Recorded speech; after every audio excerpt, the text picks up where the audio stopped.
It's the Just Bernard Show with host Bernard Alvarez. Let me welcome you all to the first of the video presentation of the Just Bernard Show. Today we have a very special guest who's been a regular on the show in the past.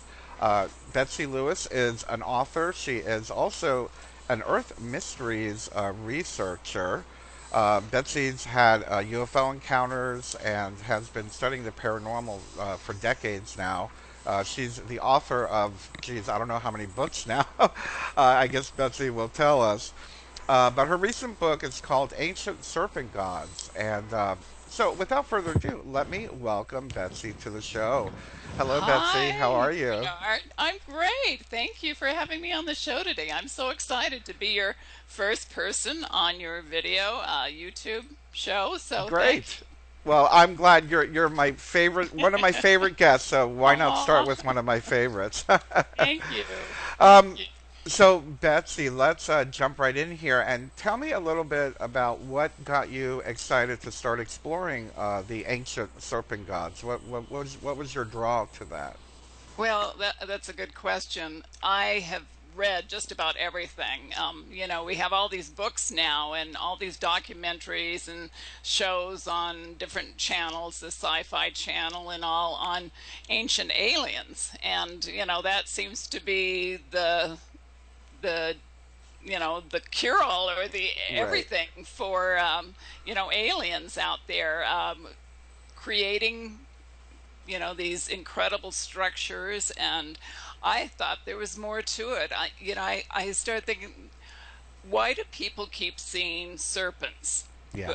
We there are so many stories of reptilians, and then I start researching, and it seems like every civilization, ancient civilization around the world, has worshipped serpent gods, which is really interesting. And we can find that in their texts, Sanskrit texts, in the Bible, in Egypt, Mayan culture, Hopi, just Yeah. everywhere. Even the Aboriginals of Australia have legends and myths of serpents and dragons. And so, there's something to that. Yes.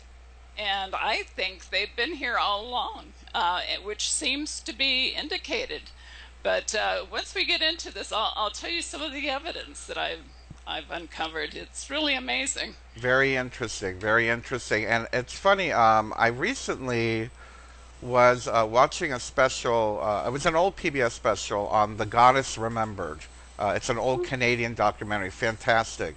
And they were talking about how, the serpent was considered a symbol of rebirth and divinity and wisdom. And of Hmm. course, the Eastern, Western esoteric turned it around and turned them into demons. So I'm looking forward to our discussion today and where we're headed with this. So Yes. let me start by asking you my first question is in your book, you have a hypothesis on aliens.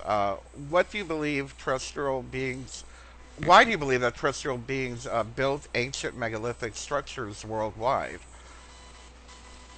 Well, I think that they have been a part of our world since eons, and I think they might be also evolved from the dinosaur, reptilian beings, which people have described over the years, abducted by these alien beings. But just because of the evidence that goes back to um, statues, like I was saying, texts in Indian Sanskrit texts, there's just all kinds of information about nuclear wars, that they were actually working with DNA, creating us.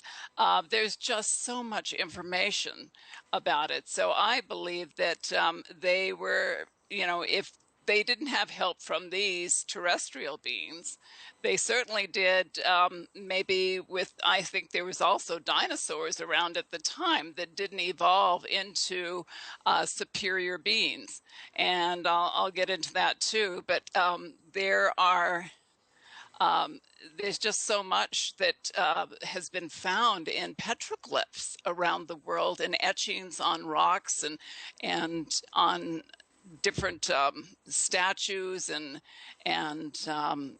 just amazing things that show humans with dinosaurs. Now, supposedly the dinosaur became extinct 65 million years ago by an extinction event, they say.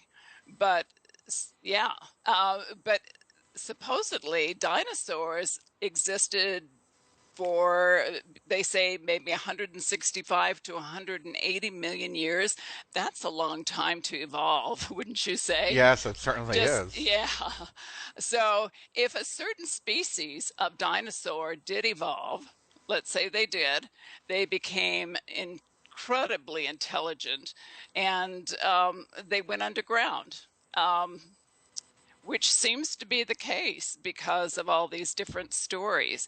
But it's interesting that paleontologist uh, Russell is his last, Russell Baker, I believe it is, Russell Baker, came up with the Dinosauroid, which he believed, he was working on this experiment in the 1980s with a Troodon dinosaur, which he believed that if it would have survived, and he believed that it probably did perish, that it would have become upright. It would have had the larger head, the exact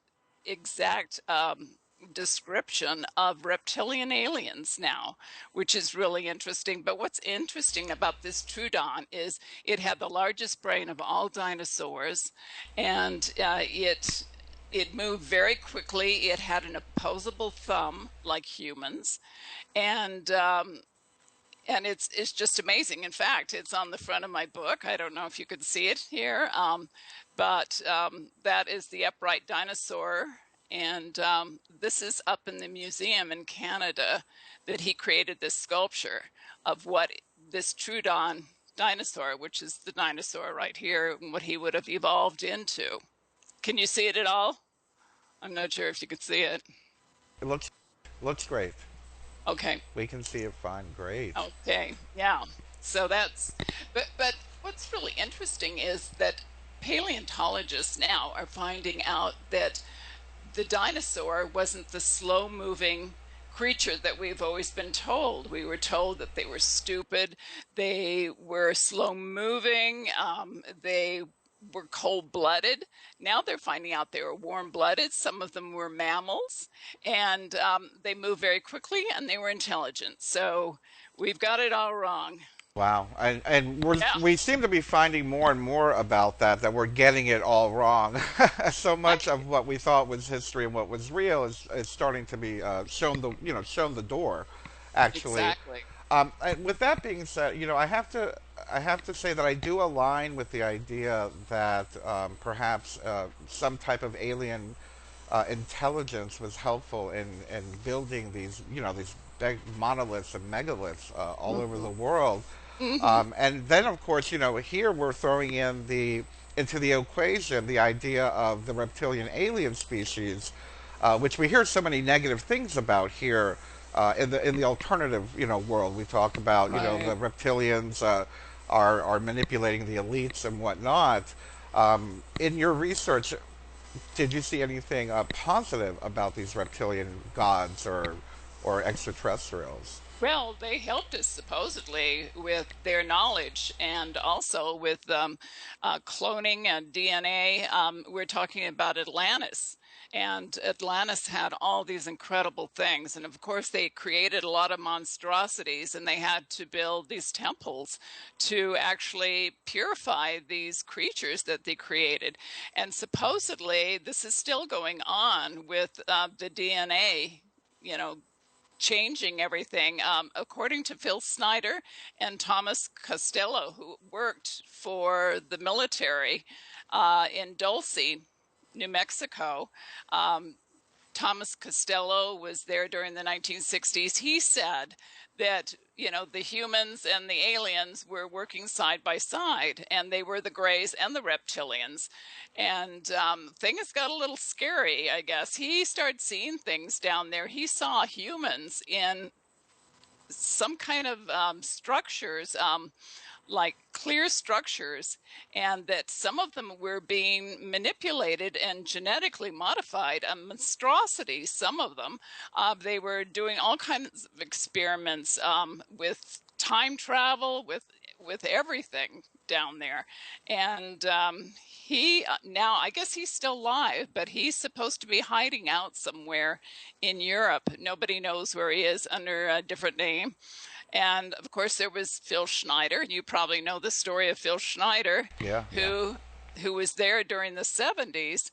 And he said that there was a firefight that went on at Dulce when he was working there. He lost 3 fingers. I guess they were burned off by the aliens. And he he talked about it all the time. A lot of people think that he was delusional, but I don't think so. And supposedly, there's many people that believe that he was murdered instead of suicide. He was found on January 17th, 1996. He was strangled by a catheter wrapped around his neck like 3 times. And I guess he didn't have much use of this one hand. So how he did that, nobody knows, including his former wife, who said that he had to have been murdered for what he was saying, because he was traveling all around the country talking about, Area 51 and Dulce and the things that are going on there and what we've been doing. Wow. So yeah, that's kind of interesting. It's a Isn't very it? interesting side note, Yeah. absolutely. Now, Yeah. going back, let's say going back to the culture, well, I guess, what was this, a couple 100,000 years ago, or maybe the earlier ancient civilizations. You talk about how many of these civilizations worshipped these reptilian gods. Can you give us Right. some examples of those? Yeah, well, China also had their serpents that they worshipped. And then there was, of course, the Hopi Indians. They have the story, their legend of the ant people and the serpent people that came from up underground and saved them and helped them. So those are, they were benevolent beings. And of course, there are stories. Let's see, there's so many of them. Let me see. There's the ancient book of, I don't know how to pronounce it, Nazan or something like that. It's from the oldest Sanskrit sources. And it talks about the Nagas, which Oh, are a yes. serpent race. I don't know. Have you ever heard of that? Yes, absolutely, Okay, okay. absolutely. And they were semi-divine beings with human faces and the tail of a dragon. So, you know, Wow. there's there's that story. Hindu, there's so much in the Hindu. Yes. And then, like I said, China, the Mayans had theirs. You can find serpents on, by their temples, their ancient temples down in Mexico and Central America.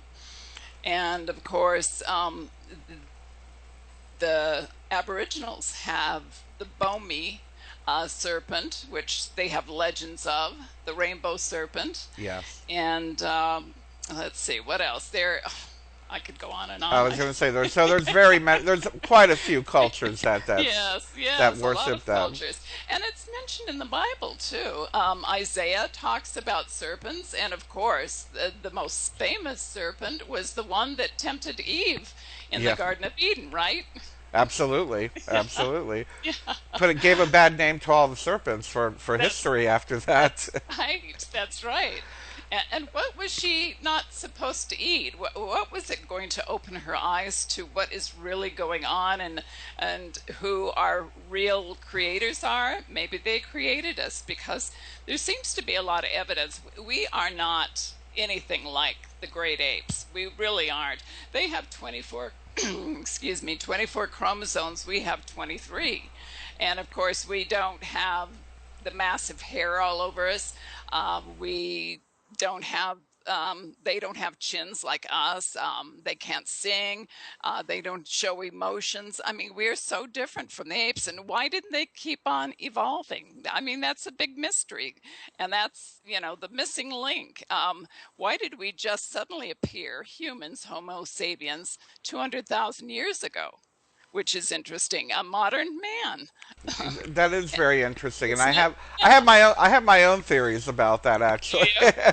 I I I'm one of these people that tend to lean toward creationism, but not necessarily in the sense that the way it's described in the Abrahamic religions. But there seems to be so much evidence that we were kind of created, especially when I. we go into the realm of the idea of star seeding and how we ended up here Hmm. and whatnot. Hmm.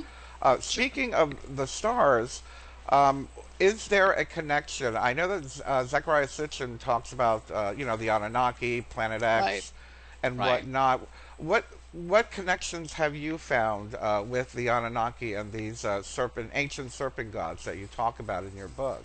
Well, supposedly they came here from uh, Nibiru, which is Planet X, and they some of I guess some of the descriptions are of serpents, reptilian type beings, and others describe them more human like. But they seem to have been around and were teaching the Sumerians. They taught them about incredible things about the stars, about the cosmos, the universe, and where did all this knowledge come from? I mean, they knew so much about where stars were. How would they know all this information unless someone taught them? So there certainly is, there's that possibility. I'm not saying this is just a hypothesis that I have, but maybe the Anunnaki did exist and maybe they did come here and come here maybe millions of years ago and decided to stay, some of them, and then went underground. And the reason I say underground is because there seems to be so much evidence, like I said, with Phil Schneider and Thomas Costello, but there's other stories, and there's the stories of the Al Jinn from the Quran and the mythology of these invisible beings, like Aladdin's genie. Oh yeah. That's where it first came from. It goes way back, but it's kind of interesting. My cousin has been an engineer over in Iran and Dubai, that whole area, and he was stationed over there for a while in Kish Island, which is a little island right off of Iran. And there's stories of the Al Jinn that actually exist there, and people have gone crazy. There's one story of a man that was riding his bike one day and just vanished. And then years later, he showed up again, and he's never been the same. And they said the jinn ended up getting him. Something happened to him. So there's lots of myths about the Al Jinn, but they supposedly came up from the ground and they can be invisible. They can be both good and bad, which is like humans, Right, right. So that makes sense that, with every kind of race and every kind of being that exists out there, I'm sure there are benevolent and malevolent beings that exist. I I, agree. I agree. I do you? try not to give everybody we talk about whether it be Freemasons or reptilians or witches or what, there's good and bad in everything. And Mhm. I'd like to think that some beings have transcended their darker nature and have evolved to Right, become helpful beings. Um, right. with that being said, I'm interested in the idea of the ancient nuclear cataclysm because I've had Brian Forrester on the show. He's talked about the ancient cataclysm. And when Hmm. I posted on Facebook that you were going to be coming on the show to talk about this, someone from India posted, read the Indian text, that there is Yes. ancient nuclear annihilation, or just it Yes. seemed to be described as ancient nuclear annihilation. Can you expand a little on that? Well, yeah, there are so many stories. And of course, in the Bible, there is the story of Lot and his family escaping from Sodom and Gomorrah. And those cities were supposedly destroyed by some kind of atomic nuclear explosion. But there are these Sanskrit ancient texts that describe flying machines, and they describe how people had radiation sickness. They lost their nails, their hair fell out, they their skin was burned. I mean, just incredible descriptions of radiation and Yeah. how can you deny that? There's something to that. And what's really interesting is the green glass that's found around the world in every major desert around the world, Egypt, and here in the Mojave Desert, they have found this green glass sheets of it, and of course there is no volcano near these green sheets of glass, and they have found that what's really interesting is that there is no craters that could have created, like a meteor hitting the area. And what is really strange, listen to this, this is really interesting. In 1945, of course, in New Mexico, they were doing the atomic bomb explosions testing. And guess what was produced by the Oh, explosions? The green glass. yes, yes. Yeah, sheets of it. So there is something to that, that um, someone thousands of years ago, maybe millions of years ago, Yeah. had atomic power, atomic bombs, weaponry that is just incredible. Well, we seem to be learning more and more about these technologies that were very advanced, compared Hmm. to how we think of ancient history, especially when we're talking about this era of the megalith building and the monoliths and these cultures. They seem to have been much more advanced technologically than we give them Right. credit for, and we're finding more and more evidence on that.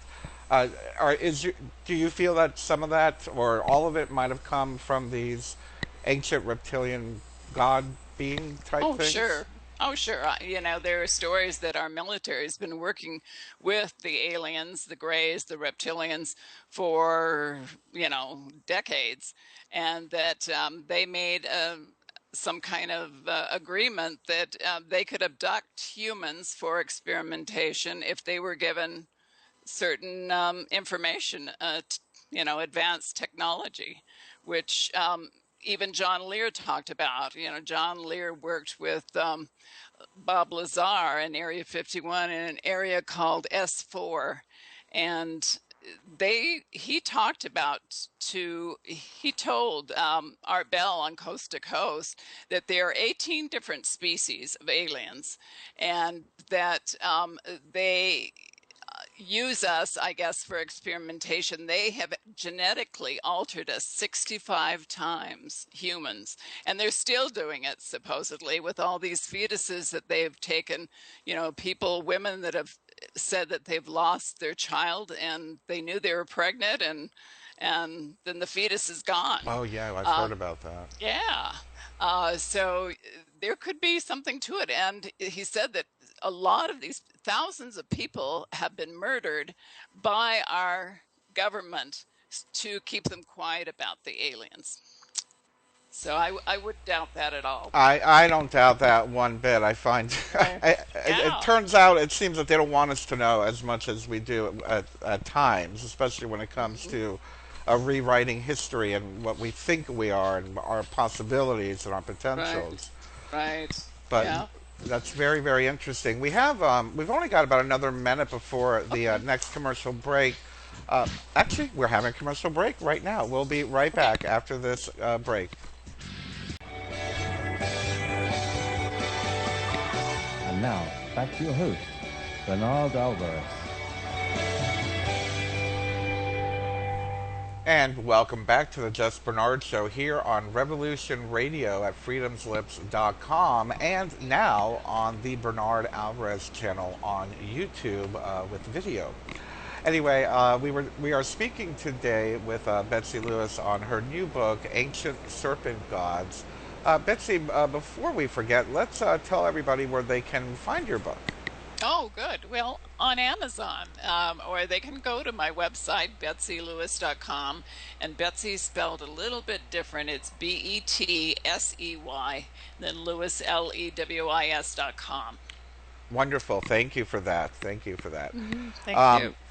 So, Betsy, getting back into the conversation, I can't help but wonder, do these Ancient gods. Have you found evidence or have you seen anything that is showing that they're still existing? I saw that you mentioned something about perhaps that these sonic booms that people are hearing all over the world could have something to do with these underground bases that people are so curious about. And Right. perhaps maybe they're working down there. What are some of the information that you've discovered? Well, Phil Schneider talked about that, that they have, our own government has a way of vitrifying rock, turning it into, just melting it and creating these tunnels. Supposedly the aliens also have incredible technology, and they have just floors of, you know, their different floors that where they do their experiments. But I think it's true. I think it's totally true. And if we think, if we what we know about Dulce, New Mexico, there was something going on there. But there's just been a lot of strange things with the humming. People say that it sounds like some kind of gears or some kind of motor running. They've heard it on the coast. Some of them say the explanation they give for the coast is that it's some kind of fish. I'm not so sure about that, but it's heard in New Mexico and Arizona. So I don't think there's any fish there, not that I know of, Oh, could cause that. yeah. And of course, the booms. Linda Moulton Howe's been reporting on it for the last 10 years. And these weird booms have been heard everywhere. You've probably heard the YouTube videos where they have the booms or the strange noises. Sometimes it sounds like a horn, Gabriel's horn. Some of them Yeah, I've heard say that one. it's announcing, Armageddon. But I think there's something going underneath our underground. And who would think that aliens are underneath our ground all this time, which makes sense. With all these UFOs that are seen entering and exiting large bodies of water, that there's stories of them taking things out of the ground. Um, and of course, when we started experimenting with the atom bomb, we had all these incredible things like Roswell crash happened. All these things started happening. Kenneth Arnold, who was taking a trip from Boise, Idaho to Washington, saw several UFOs. Why were they suddenly all upset? It would make sense that if they're underground, they certainly would be upset that we have atomic or nuclear capability. Oh, And yeah. yeah, and you've probably seen videos or maybe photographs of that structure that's underneath Malibu, California, that was taken by satellite. It looks like it really looks like some kind of opening where UFOs could Oh, go. yes, I know which one you're Yes, talking about. right, Yeah. yeah, right. And people, have seen, they've witnessed UFOs going in and out of the ocean around Malibu all the time. I've had friends tell me about these huge UFOs that they've seen. So something's going on there. Absolutely, and I was going to bring that up. It comes Yeah. into play with that whole the whole Earth theory. Yes. There's a whole another world, down there, and it's true. We are seeing more and more UFO sightings coming up out of the ocean, which I find very, very fascinating. And if they are under the ocean, why not? Why not underground? Absolutely. Hmm. Yeah, sure. And of course, Admiral Richard Byrd during the 40s, the 30s, 40s, went to Antarctica and to the Arctic and claimed that he saw this whole land where there were mammoths, extinct animals, he said. He could see land and trees. And uh, he described everything so perfectly. And so a lot of people think he made this up, that, he made up the story, and others think that it really does exist.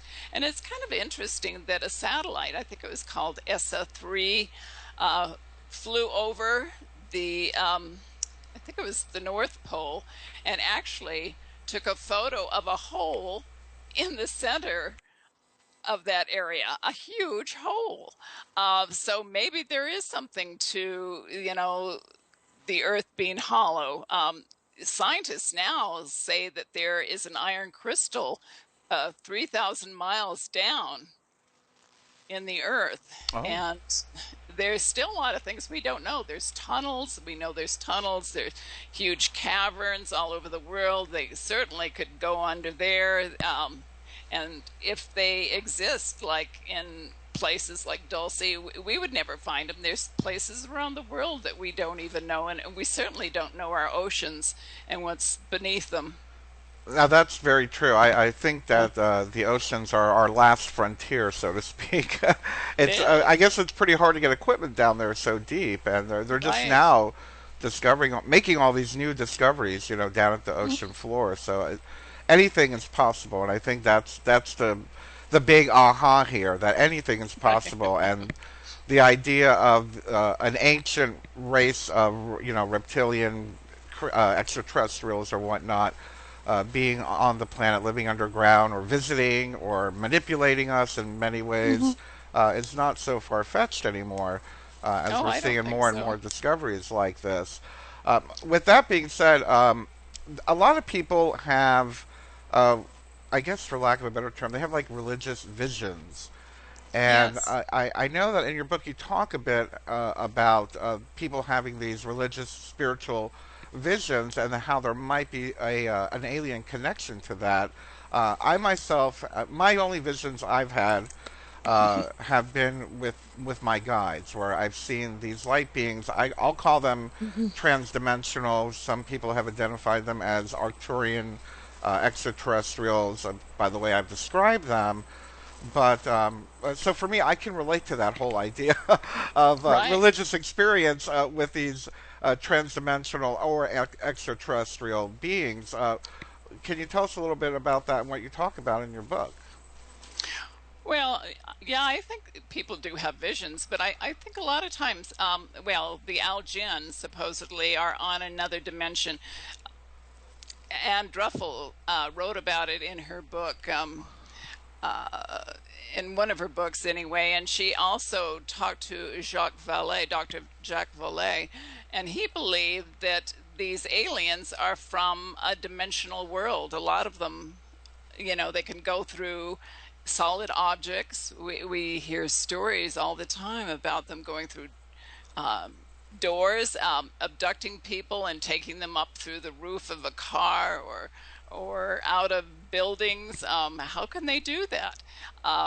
Betty Andres and Luca, who's one of the more famous abduction cases, experiencers or abduction, whatever you want to call.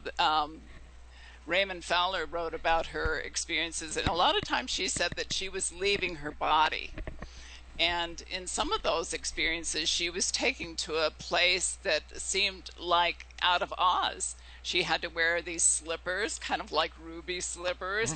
There was the yellow brick road where it was glass. Everything was like glass, but everything was alive, she said, which is interesting. These little gray beings with the big heads, the typical grays, took her through there. But there was also the other beings, which she called the elders, that looked very human. So there's that species, the humanoids, the grays, the different sizes of grays, the reptilians.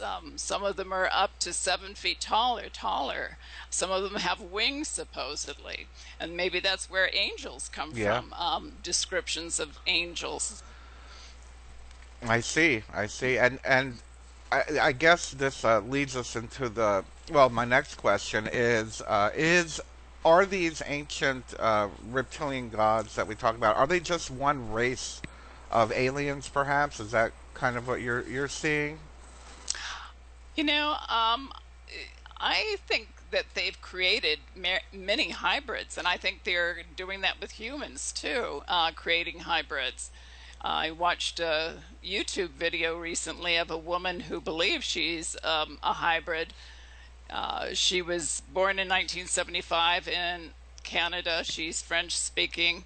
And what really is strange, do you mind if I tell you the story? Oh, please do. I'll Please make it do. kind of quick, but it's really interesting. Her mother was pregnant, and one day she felt tired, and she went upstairs to lay down, and suddenly she saw these gray beings, the typical with the big heads and the big eyes, the big black eyes, and she couldn't move. She was paralyzed, but she kind of moved her eyes around. She could see them, and one said, "She's ready."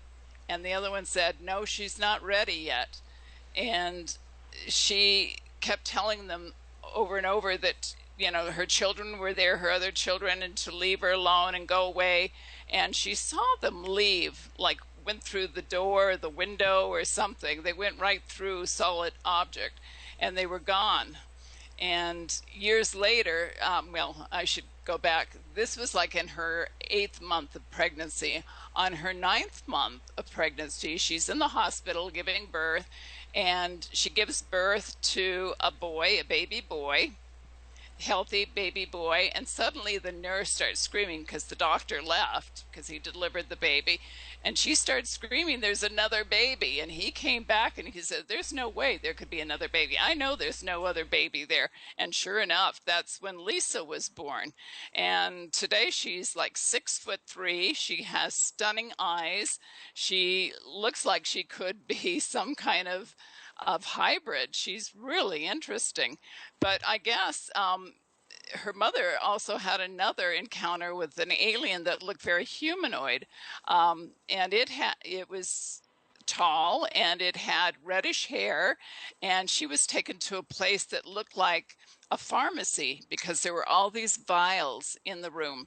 And what really astounded her, she said that he had on a jumpsuit, and he had on what looked like the medical symbol that we have with the serpent on it, right? Mm-hmm. Yes, isn't that The interesting? A caduceus serpent? one. Yeah, yeah. Yeah, the medical symbol. But she asked him what all those vials were, and he said that's everything that could cure humanity of everything. And she asked, "Well, why can't we use it?" And he says, "You weren't supposed to be sick," or something like that. "We can't give it to you because humans were not supposed to be sick." Huh. I don't know what that means. I'm But wondering the same thing. What yeah, does that what does mean? that mean? Yeah, what does that mean? I don't know. But that's kind of interesting. And Lisa has had some really strange visions about lizards. Um, that's really interesting. And she said that she just feels that she's in contact. I guess she met someone. She goes to this um, group that had other people that have been abducted up in Montreal, and she met this woman from England who doesn't speak any French, and they started communicating to each other in their own languages, and they understood each other. And the woman said to her, I think her name was Sarah or Sandy, and she said to Lisa, she said, "You have a crystal, right?" And she said, "Yes, I have a crystal." She said, "You're a hybrid, aren't you?" I guess they're both hybrids, Huh. alien hybrids. So that's kind of an interesting story, and I think that's been going on for a long time.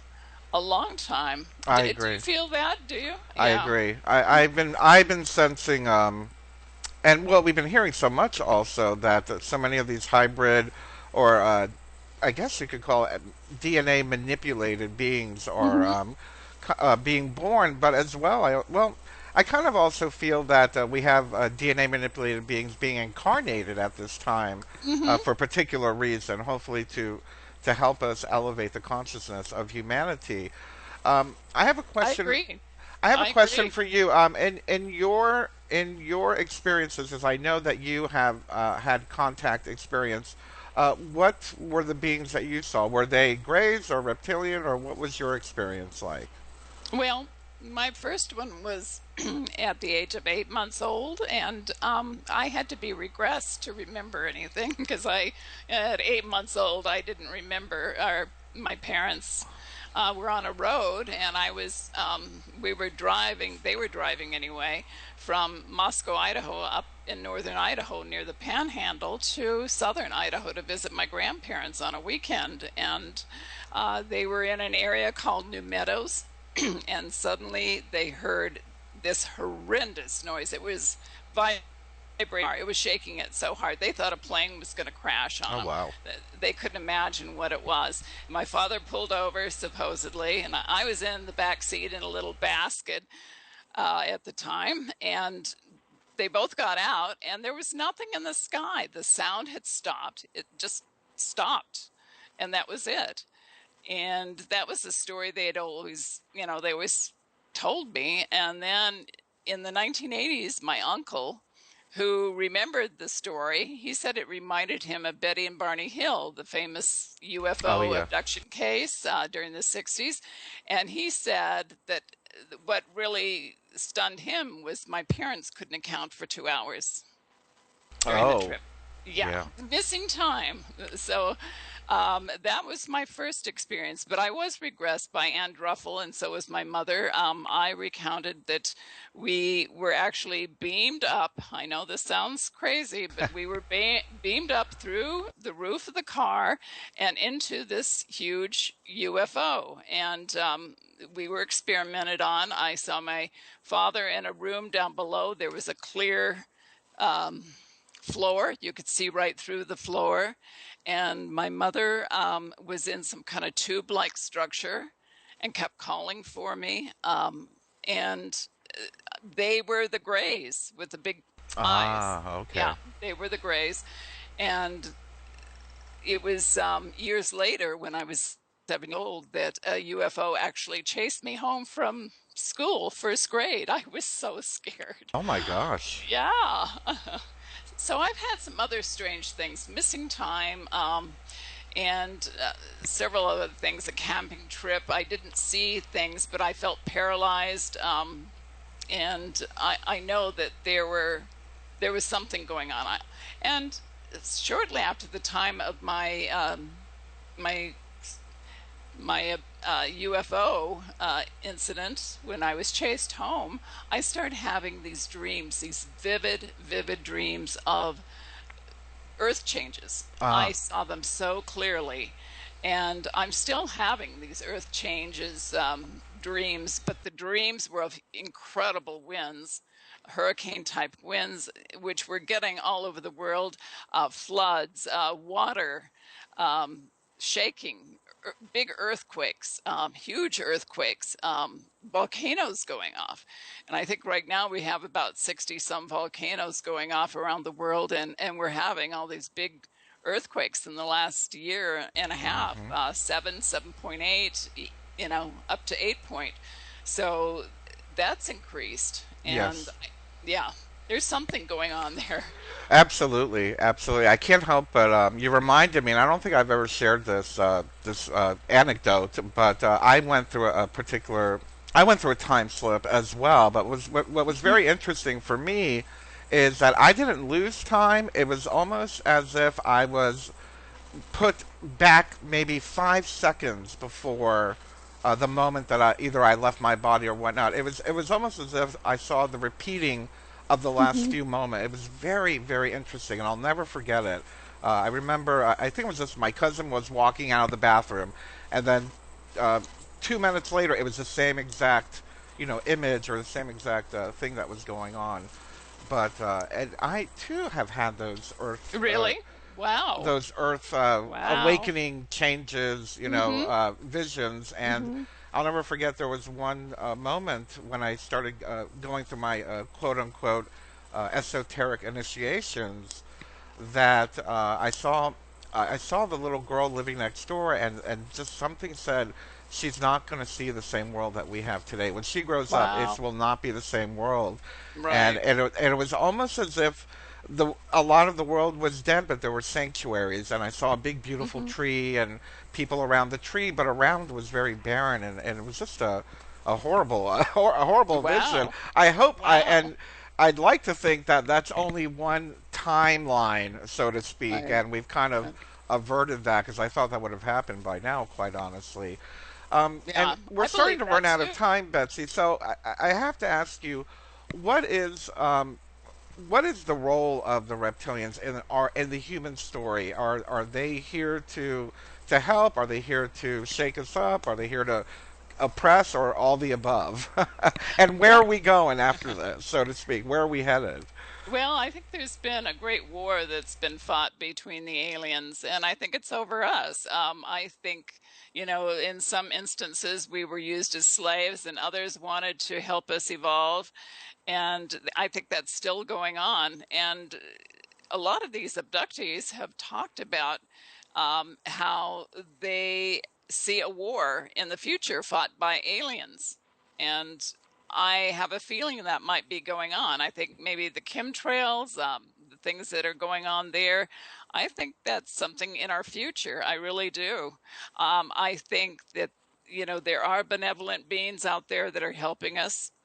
And, you know, th- that certainly, has been proven in some cases where people have been cured of certain cancers, being abducted, Yeah. certain technologies that are given to them, insights.